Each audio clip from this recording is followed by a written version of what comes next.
काम किए मैं डॉक्टर सिद्धार्थ और मैं एज कंसल्टेंट हेमेटोलॉजिस्ट सुंदर फाउंडेशन सियालकोट में काम कर रही हूँ। आज मैं आपको एक ब्रीफ सा लेक्चर दूंगी थैलेसीमिया के बारे में। आज वर्ल्ड थैलेसीमिया डे है। 8 मई को सारी दुनिया में थैलेसीमिया का डे मनाया जाता है। ये डे इनको डेडिकेट किया गया है।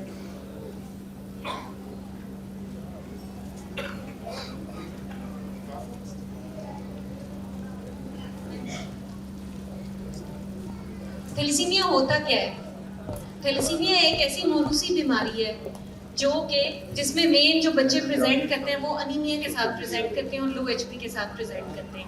अब एचपी क्यों लो हो जाती है? एचपी हीमोग्लोबिन को कहते हैं। हीमोग्लोबिन 2 मॉलिक्यूल से बनती है, हीम और ग्लोबिन से। इसमें ये प्रोटीन नहीं बनती और इसकी वजह से जब बच्चा 6 महीने का होता है तो उसके अंदर अनीमिया डेवलप हो जाता है। इसका शुरू में नाम मेडिटेरेनियन अनीमिया भी रखा गया था।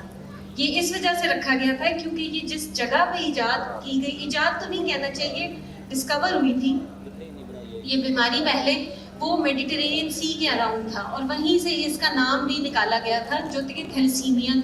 थैलस मीन्स द सी, वहां से ये डिराइव हुआ है और ईमिया मीन्स रिलेटेड टू ब्लड।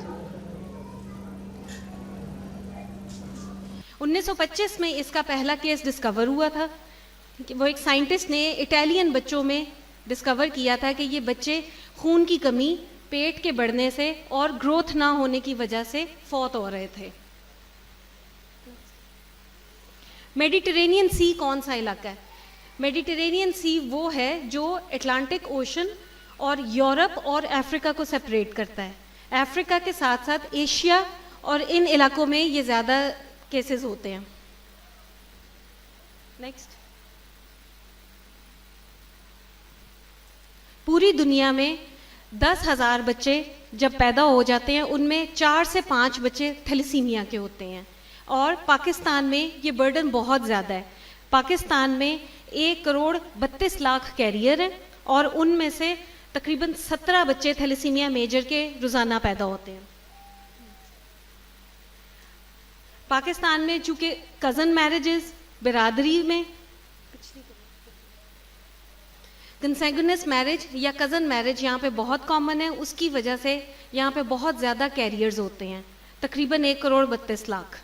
और 17 केसेस, जैसा कि मैंने आपको पहले बताया है, 17 केसेस थैलेसीमिया मेजर के पैदा होते हैं पर डे।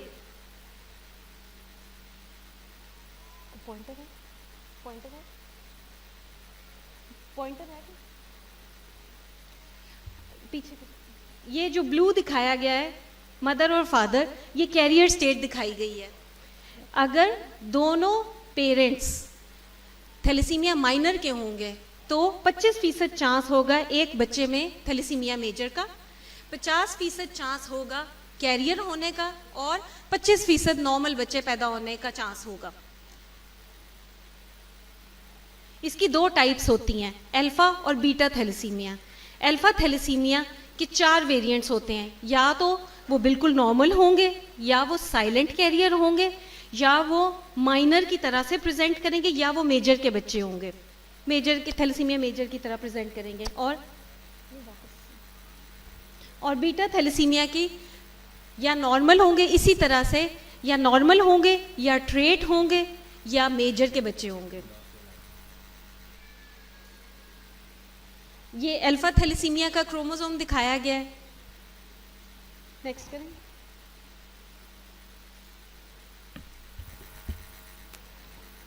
ये भी उसी तरह से ट्रांसमिशन होती है कि अगर 2 कैरियर, ये जो ब्लू दिखाया गया है ये कैरियर स्टेट दिखाई गई है और रेड कलर या पर्पल कलर जो दिखाया गया है वो नॉर्मल दिखाए गए हैं। इनमें एक 25% चांस है HPH डिजीज का अगर ये अल्फा थैलेसीमिया होगा, 50% चांस होगा कि वो कैरियर्स होंगे और 25% नॉर्मल होंगे। अच्छा, ये इसका ये मतलब नहीं है कि जितनी प्रेगनेंसीज होंगी उनमें ये चांसेस हैं। ये सिंगल प्रेगनेंसी में चांसेस मैं आपको बता रही हूँ कि सिंगल प्रेगनेंसी में एक फीटस में ये इनमें से कुछ भी हो सकता है। नेक्स्ट। अगर अल्फा थैलेसीमिया हो तो HB बार्ट्स कहलाती है वो बीमारी, जिसको जो कि इनकम्पेटेबल विद लाइफ होती है और बच्चा पेट में ही, माँ के पेट में ही वो फौत हो जाता है। वो पैदा होगा भी तो वो चंद घंटों में फौत हो जाएगा, क्योंकि उसके अंदर HB बनाने वाली कोई चीज़ मौजूद ही नहीं होती। नेक्स्ट,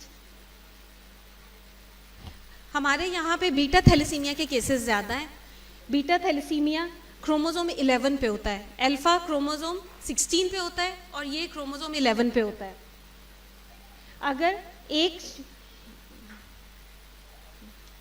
अगर एक जीन एब्सेंट होगा तो क्या चांस होगा, कैरियर का या माइनर का, और अगर दोनों जीन्स एब्सेंट होंगे तो थैलेसीमिया मेजर के साथ प्रेजेंट करेंगे।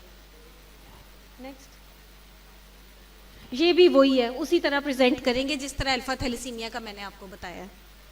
नेक्स्ट, ये बच्चे प्रेजेंट किस तरह करते हैं।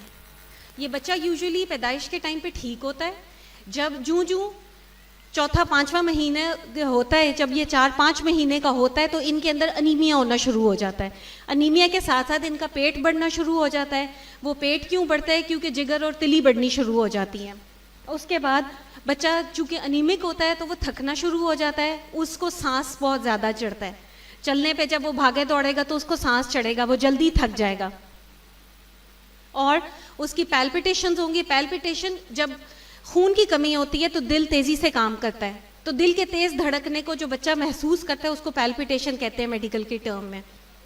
और उसकी पुअर ग्रोथ होगी, वो अपने माइलस्टोन्स नहीं अचीव करेगा। जैसे कि 6 महीने पे अगर बच्चा क्रॉल करना शुरू करता है या वो सहारे से पकड़ना शुरू करता है तो वो पकड़ेगा नहीं और खड़ा नहीं हो सकेगा। उसके अलावा उसकी चेहरे की हड्डियां खराब होनी शुरू हो जाएंगी, उसकी चीक बोन्स प्रोमिनेंट हो जाएंगी, उसकी फ्रंटल बॉसिंग हो जाएगी, माथा चौड़ा होना शुरू हो जाएगा। नेक्स्ट करें। अच्छा, अब मैं आपको थोड़ा सा ये बताऊंगी कि इसकी कॉम्प्लिकेशंस क्या क्या हो सकती हैं।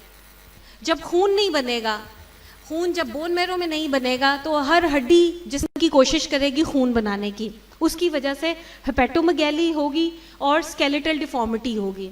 फिर जो आयरन बच्चा या खा रहा होगा, जो फूड में से वो अब्जॉर्ब कर रहा होगा, उसकी स्किन डार्क कलर की होनी शुरू हो जाएगी।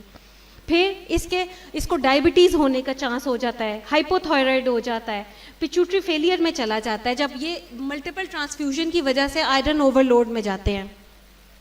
उसके अलावा इनकी तिली बढ़नी शुरू हो जाती है, और जब अनीमिया करेक्ट नहीं किया जाएगा तो ये हार्ट फेलियर में चले जाते हैं। नेक्स्ट, हम डायग्नोज किस तरह करते हैं? सबसे पहले CBC पे, नेक्स्ट, और इलेक्ट्रोफोरेसिस पे करते हैं। इलेक्ट्रोफोरेसिस इसका एक मेन टेस्ट है जिस पे हमें पता चलता है कि HbA की मिकदार कितनी है। नेक्स्ट, ये थैलेसीमिया मेजर के बच्चे का स्कल एक्सरे है। अगर आपको इसके ऊपर हेयर की तरह की प्रोजेक्शंस नज़र आ रही हैं, उस हड्डी ने इतना काम किया खून बनाने के लिए कि वो ग्रो कर गई है। और ये जो हाथ की हड्डियां जिनमें आपको ये सफ़ेद एरियाज नज़र आ रहे हैं, ये भी एक्स्ट्रा मेडलरी हेमेटोपोइसिस कहलाती है। वो खून बनाने की कोशिश करते हैं कि खून की कमी को पूरा किया जा सके। नेक्स्ट, अब हम आएंगे इसके ट्रीटमेंट की तरफ। इन बच्चों को रेगुलर ब्लड ट्रांसफ्यूजन होता है, हर दूसरे हफ्ते या तीसरे हफ्ते इनको ब्लड लगता है। अब ब्लड लगता है तो ब्लड की वजह से क्या मसला होता है, क्या कॉम्प्लिकेशन होती है? इन बच्चों के अंदर आयरन बैठना शुरू हो जाता है। आयरन, उसके लिए आयरन कीलेशन की जाती है। और क्यूरेटिव ऑप्शन अगर देखी जाए तो वो बोन मैरो ट्रांसप्लांट है। उसमें आप किसी बहन भाई का सिबलिंग मैच करके, जिनका 100% या मोर देन 90% मैच होता है, वो जब इंजेक्ट किया जाता है पेशेंट के अंदर और वो ग्रो अगर कर जाए तो ये क्योर हो जाती है बीमारी। ये वाहिद बोन मैरो ट्रांसप्लांट इसकी क्योर है, जो कि बहुत एक्सपेंसिव है। अब ब्लड लगाने के मैंने आपको बताया है, जब ब्लड लगता है तो आयरन का हमारी बॉडी के पास निकालने का कोई तरीका नहीं होता। आयरन ने सिर्फ आप दवाई देंगे वो तभी बाहर आएगी, वरना कोई तरीका नहीं है हमारे पास। और उसके लिए आयरन ओवरलोड हो जाता है और कीलेशन चाहिए होती है। अब अगर ट्रांसप्लांट की हम बात करेंगे तो वो भी प्रैक्टिकली इतनी फीजिबल ऑप्शन नहीं है, क्योंकि एक तो वो बहुत एक्सपेंसिव ट्रीटमेंट है और उसके अलावा सिबलिंग का मैच होना कंपलसरी होता है। अगर 100% या मोर देन 90% मैच नहीं होगा तो वो फेलियर हो जाएगा।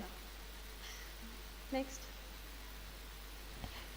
फॉरेन कंट्रीज़ में जीन थेरेपी और जीन एडिटिंग अभी स्टार्ट हुई हुई है, लेकिन वो सब ट्रायल्स में है, अभी अवेलेबल नहीं है। तो इसका मतलब ये हुआ कि बेस्ट तरीका क्या है कि थैलेसीमिया को प्रिवेंट किया जाए। जाहिर है prevention is better than cure, हम अपने बचपन से सुनते आ रहे हैं ये बात। तो प्रिवेंशन कैसे की जा सकती है? प्री मैरिटल स्क्रीनिंग, या जब कंसीव हो जाए तो 13 वीक्स पे CVS का टेस्ट किया जाता है। नेक्स्ट, उसके लिए पब्लिक अवेयरनेस कैंपेन्स होनी चाहिए मल्टीपल लेवल पे, कि अगर कज़न मैरिज या कोई भी मैरिज हो रही है तो थैलेसीमिया का एक सस्ता तरीन टेस्ट इलेक्ट्रोफोरेसिस करवा लिया जाए, उससे नस्लों की नस्लें बच सकती हैं। Next, so prevention is better than cure. ये दिखाया गया है कि क्योर पे कितना रिसोर्स लग रहा है और प्रिवेंशन कितनी आसान है करनी। सुंदर्स फाउंडेशन में हमारे पास ऑलमोस्ट 550 केसेस रजिस्टर्ड है। 1350 हमारे पास टोटल केसेस रजिस्टर्ड है जिनमें हीमोफीलिया और अदर हेमेटोलॉजिकल डिसऑर्डर्स हैं, और मंथली हम तकरीबन 1200 ट्रांसफ्यूजन्स करते हैं approximately. Thank you so much.